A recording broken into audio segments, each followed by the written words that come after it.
Hey AI trackers, Winnie here. So, Anthropic dropped Claude Opus 5, and it's a monster. It beats out Fable 5 on a ton of benchmarks, and it completely redefines knowledge work. But there's a catch. If you prompt Opus 5 the same way you've been prompting Claude for the past 3 years, you are going to get trash results. Anthropic actually released a dense, manual-sized prompting guide because of this. And because I love you guys and hate long PDFs, I read the whole thing so you don't have to. Today, we are breaking down the 5 brand new rules for mastering Opus 5, including a few that literally contradict everything we were taught about AI prompting. First off, model selection. We now have 4 main models. Haiku? Skip it for real work. If you're on the $20 Pro plan, Keep Sonnet as your daily driver, and summon Opus 5 when things get heavy or when Sonnet isn't cutting it. But if you're on the Max plan, $100 plus, make Opus 5 your default. honestly, with Opus 5 being this good, you barely ever need to touch expensive Fable 5 anymore. Now, here's where everyone messes up. Effort levels. Effort settings control how long Opus thinks, spending more time and tokens. But Anthropic explicitly pointed out that low and medium effort settings on Opus 5 are ridiculously capable.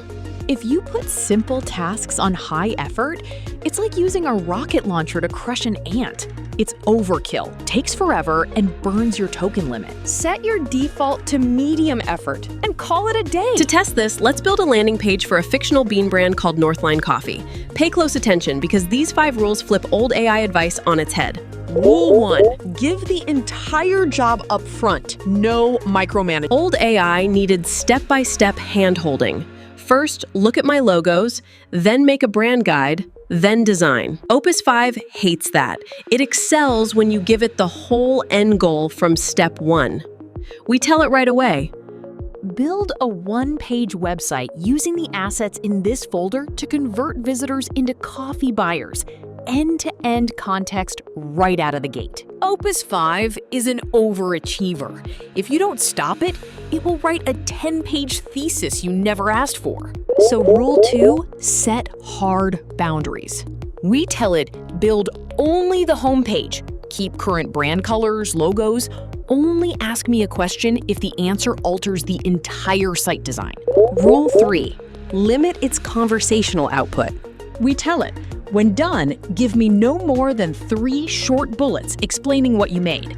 No massive walls of text. Rule 4, limit the size of the workpiece itself. We specified keep the website to exactly 6 sections with headlines under 8 words. Rule 5, stop telling it to double-check its work. This is the biggest shocker.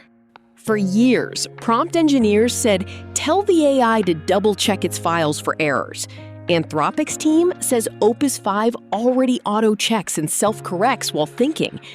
Look at this. In under 3 minutes in Claude Design, Opus 5 generated our full-page layout. Hero section, 3 featured coffees, brand story, reviews, FAQ, and final CTA. Exactly 6 sections like we asked. And check out the chat output. 3 short bullet points. 0 fluff, 0 wasted time. When you set boundaries, Opus 5 doesn't second guess. It just delivers. So to recap, give Opus 5 the whole job up front, set hard boundaries on task length and responses, leave effort on medium, and stop asking it to double-check. Now, learning the prompt rules is only half the battle. You also need to master Claude's new ecosystem features, like Claude Cowork and Claude Design. Click the video right here on screen where I do a deep dive walkthrough into all the latest Claude updates. Smash that subscribe button for more AI tool tracker guides, and I'll see you in the next video.